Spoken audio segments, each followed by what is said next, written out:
So Donald Trump's global trade war continues. So what's going on today? Well, I guess Trump got angry yet again, and now we're putting tariffs on pretty much every trading partner in the world.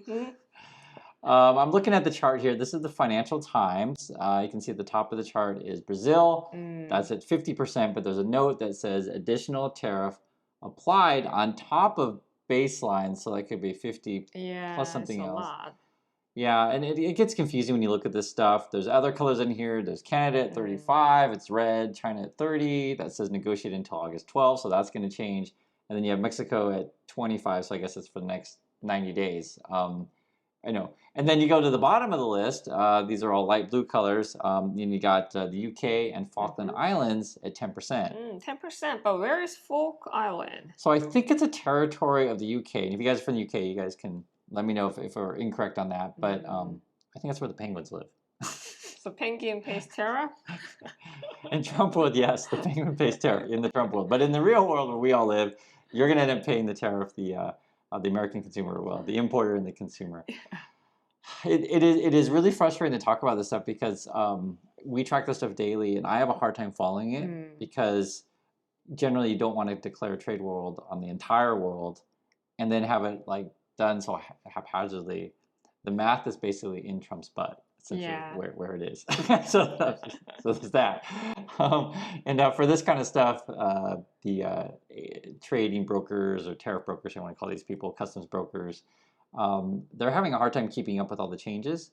And so are the government people who are supposed to collect the money. So there's groups of people out there that, essentially it's a tax, right? Yeah.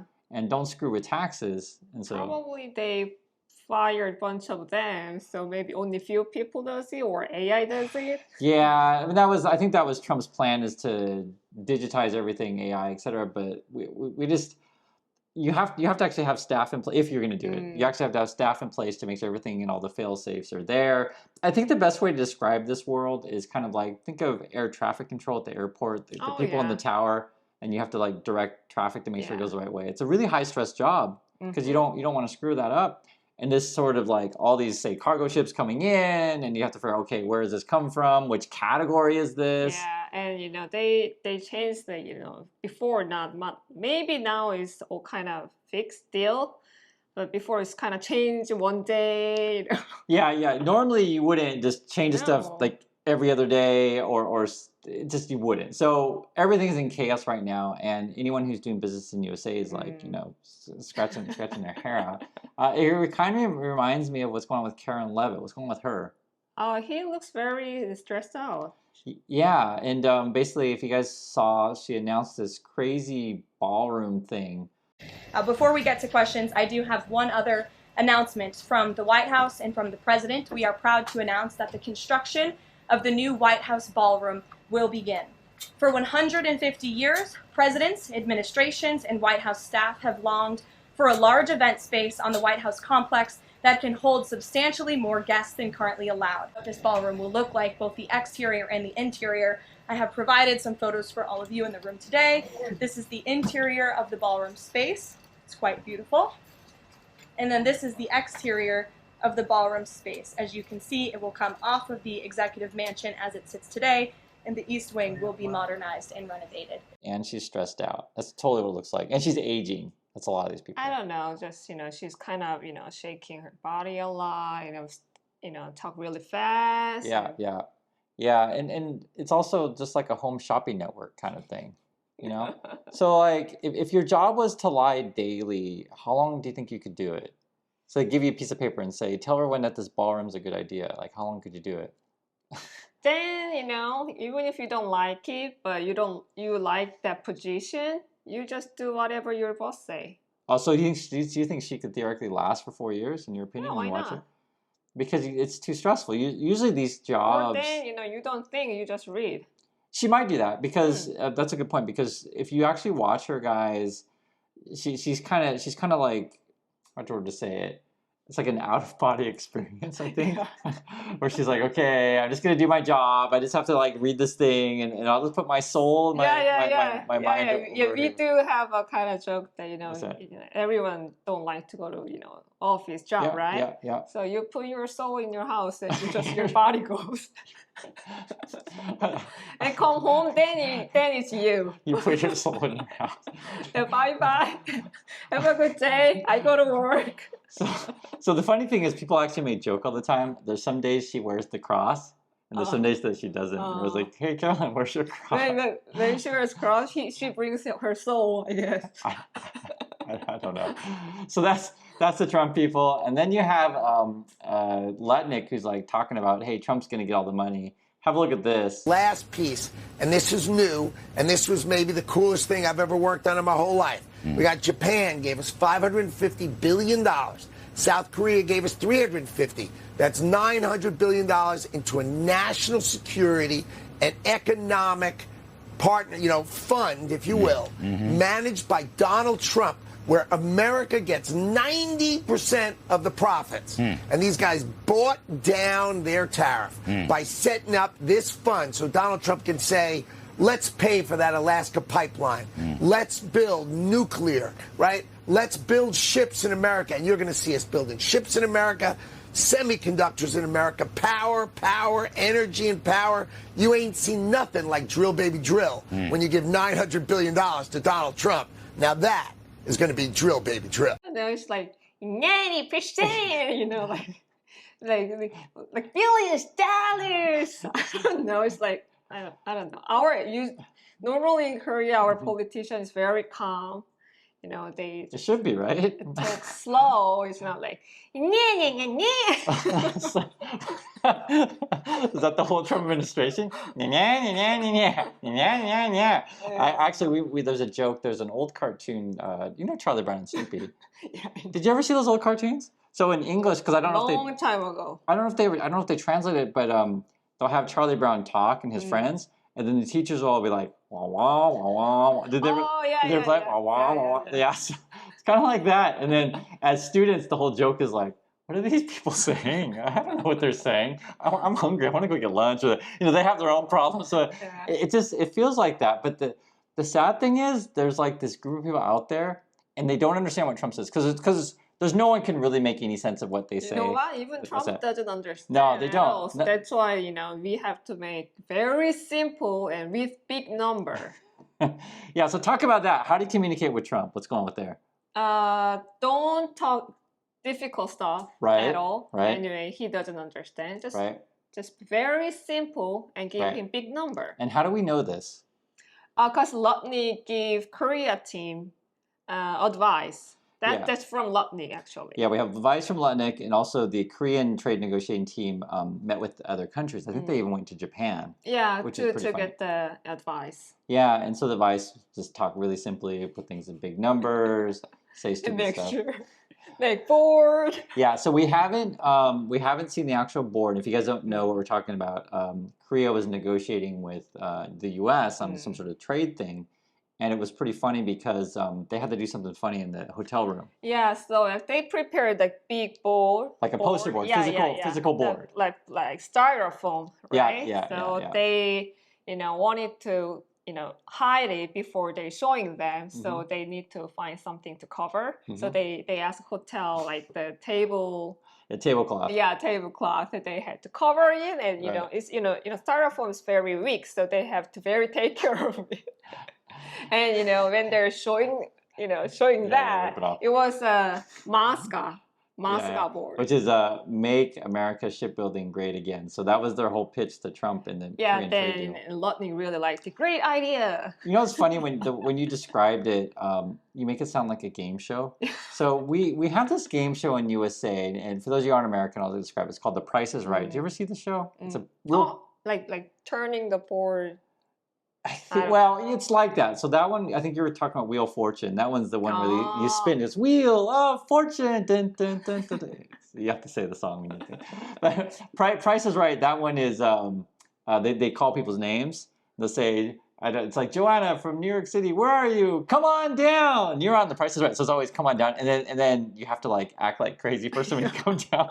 So anyway, when they announce prizes or stuff, they pull the way they do, and then the show is actually kind of similar to Trumpy stuff. Yeah, that's what literally we did. Yeah. And so similar to Trumpy stuff, because what they do is they'll pull the blanket off or whatever, and they'll say, "Look at this new car," and then the game show is you have to guess what the car's price is.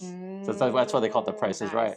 So it's kind of funny that you brought it up that way, because it's like kind of like this is like you pull it off and you're like trying to guess, what's the right price for Trump of how much money you're supposed to give him. Now, to be clear, guys, when Lutnick says that everyone's giving money to Trump, it's not really the case. It's what? What? Okay, what? It's what it is for Japan and Korea. It's like a top line sort of limit on theoretically how much they would theoretically back in loans. Yeah, it's assuming that anyone fund, right? Not really direct give you guys money.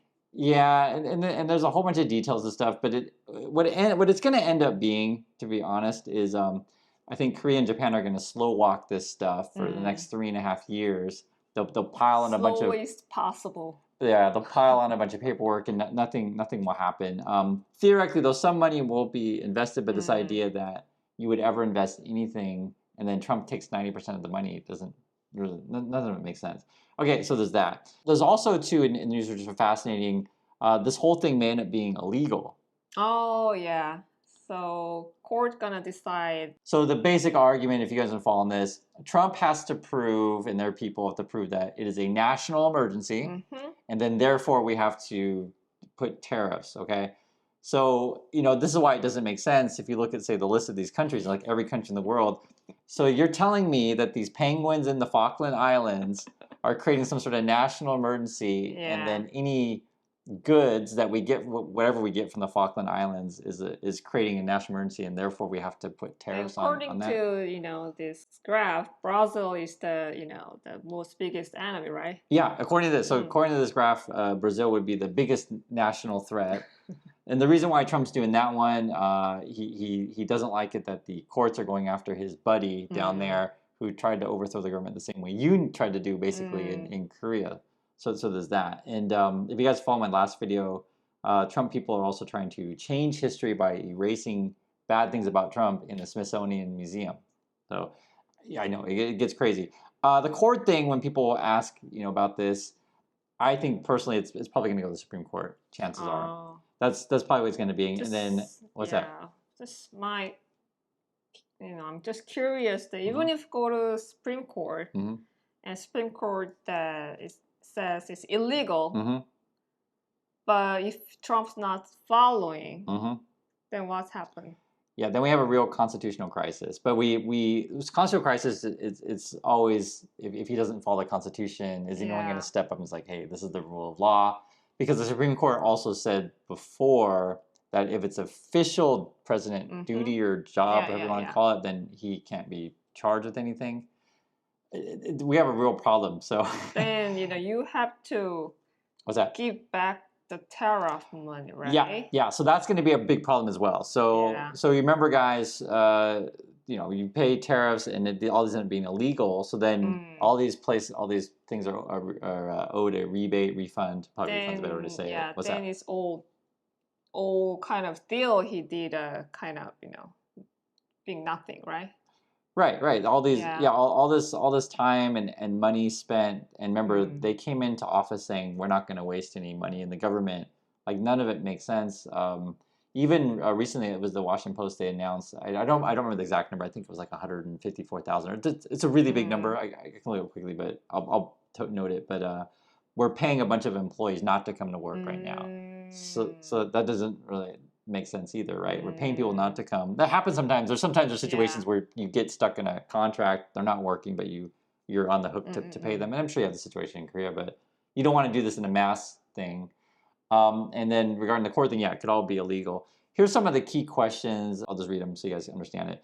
The oral argument touched on key questions in the dispute. So 1, do chronic problems like the trade imbalance, so meaning that we buy more bananas from Costa Rica than Costa Rica buys from us, is that like a national security threat, or penguins or whatever, right?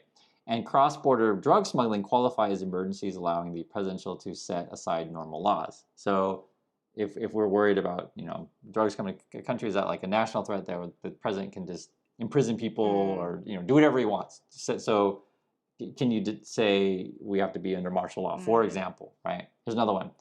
Do federal courts have the power to review the president's emergency determination? So can the court look at Trump's power, decide what it is, what it isn't? And because there's different ways you can argue this stuff. And here's another one. And does the International Emergency Economic Powers Act, they often call it INEPA, the 1977 law known as YEPA, that Trump evoked, allow the president to impose tariffs at all? Okay, so this all revolves around, is this a national emergency? Does Trump have the power to do this? Can the courts review said Trump? So that's why it becomes a constitutional crisis if Trump ignores this stuff. I know it's a mouthful, but you do want to understand this stuff. You know, the courts are already questioning it in the lower courts, so that's why it goes to the Supreme Court. But the Supreme Court is stacked with people that Trump selected. So you know, we'll see. I can't predict how that's going to go, and you can't predict what happens if Trump disobeys. Unfortunately, his party, it's similar to Yoon's party. So we had this problem in Korea.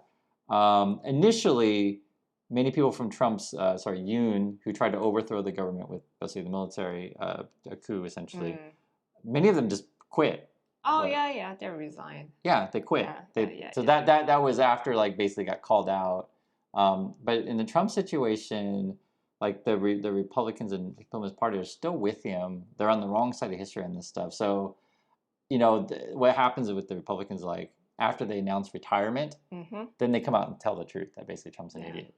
And all these conversations are awkward because, like, there's so many things that he does that are illegal. Like, what do you want to pick, right?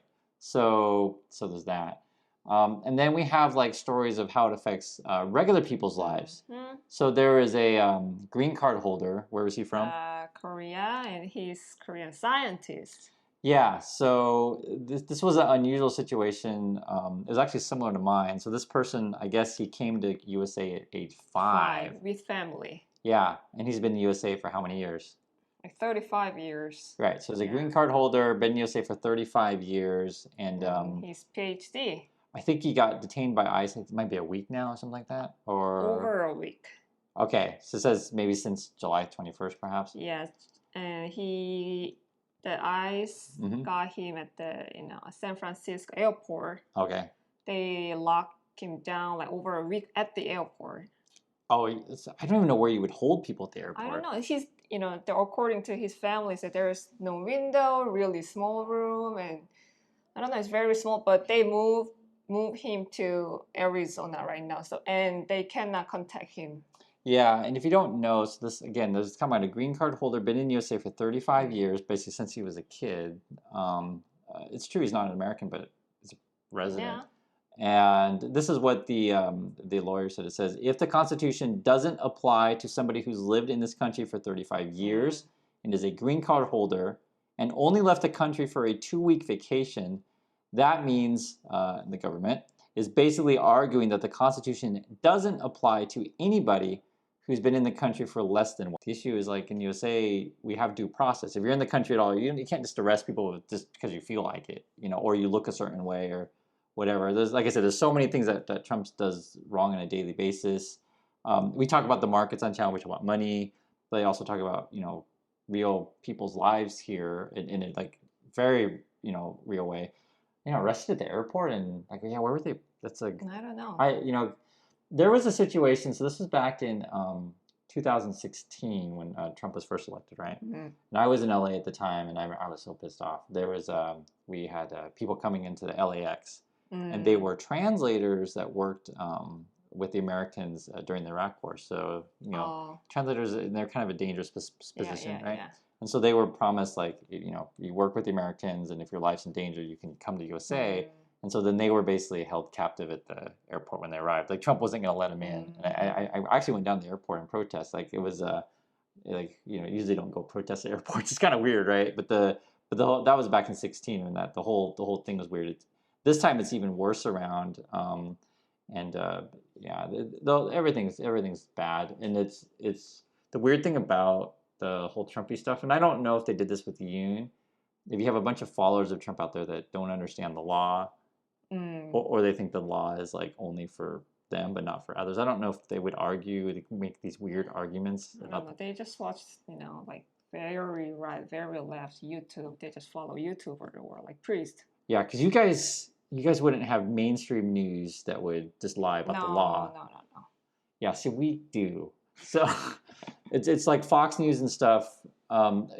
It's weird. The whole situation, a lot of stuff they should be doing is illegal in We USA. do have a news day showing one part more, but not really lying.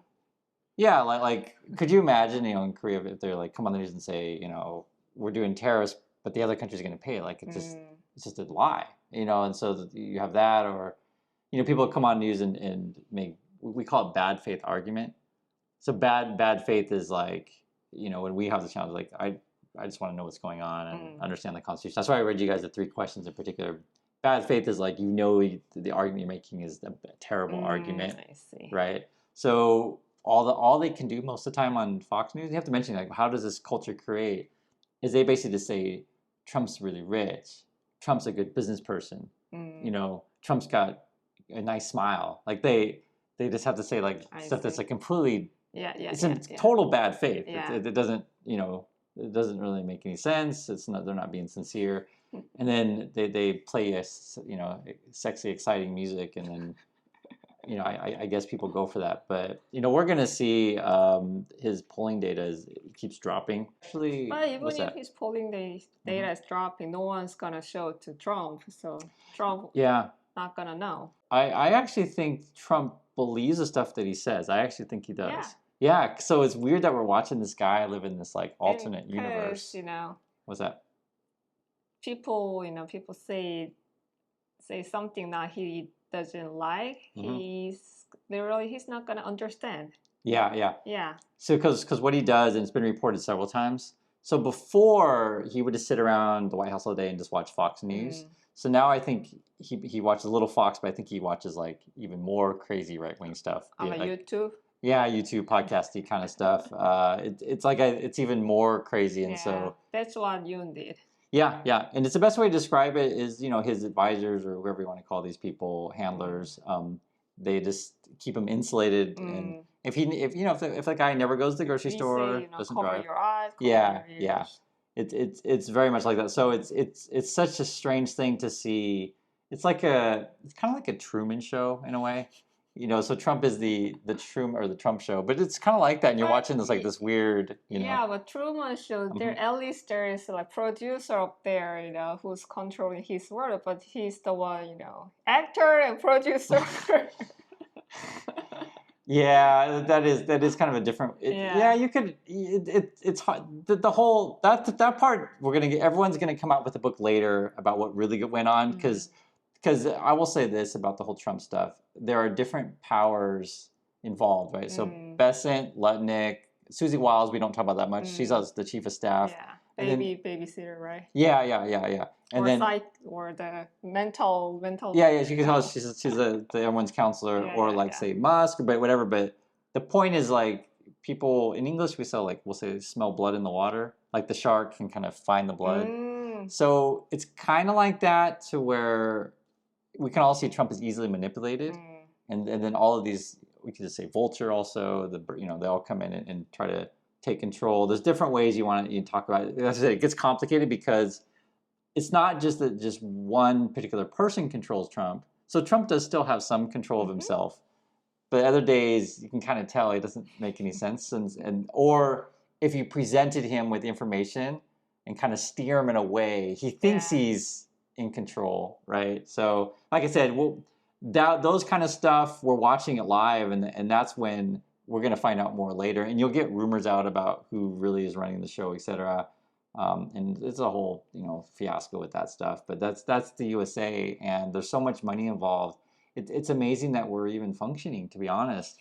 People always like, how can we fire so many people and the government keeps functioning, right? But it's actually not. Yeah. And so I mean, this has only been 6 months, so it's, I don't know, keep watching. We'll track this stuff together. So anyway, thank you for watching, for your time, everyone, and we'll catch you on the next video. So bye.